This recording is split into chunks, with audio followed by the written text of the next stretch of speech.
nife monku ete no ye Teshi Traditional Council ni awoni negbe ake gbechonlo 101 pe ni ache ye Teshi Traditional Council otini tele nife moneji wokusumi wogboshini nimbrofo baake our culture our heritage afeni ne koni mambi anahegbe ni ameke ni ashite akonfran gbechonlo niji eteno anasandegba membaba oji meni nahegbe ni ameba alakui majianche men ke nano bi wulo men muslimin bi ke men stote ji meni bayeni ne he udase ni fe mone wulo mo ji moni yenpai ni ake jeni fe mo nshi yeshina moni mambi ke ni gbechonlo shina ibalake ni gbechonlo ke equation biye antashimen ale ake bemi ni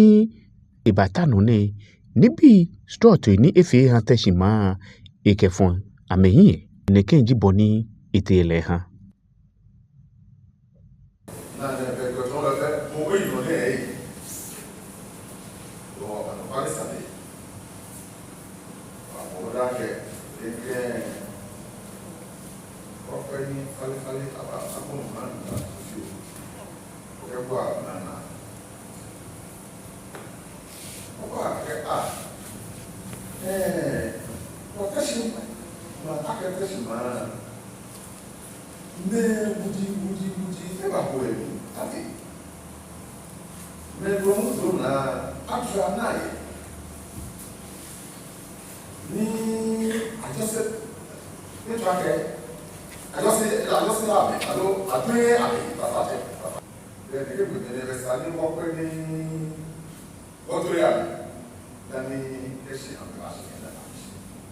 For the first time, I go out where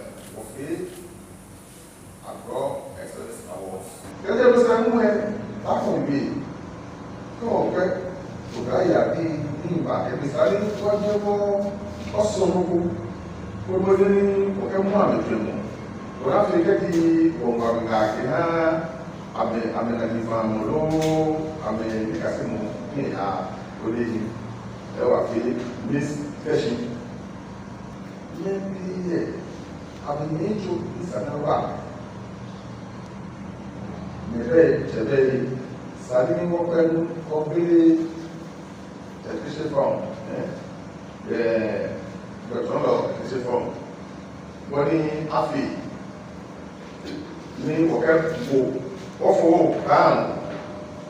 Me Madame here. I'm the one. Tafa check. They were already party. She Akewa Kuni Wopi Yonati Tafa check probably alone play only Anyani Chance. Look at from school.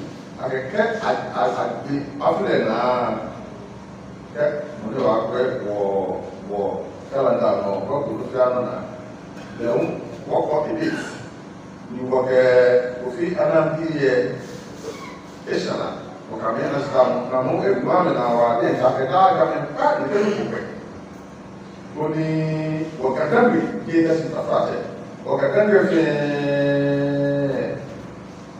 ẹ̀sìn nìkan bí ẹ̀ tó máa bá ní àfàmù mẹ́ẹ̀.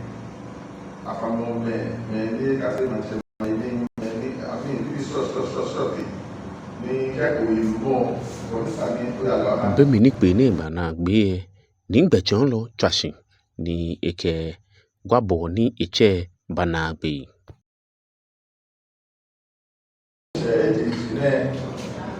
ni se oke gbe na ni isala no ke ya ka so agbene ka wi o se oye afia ya.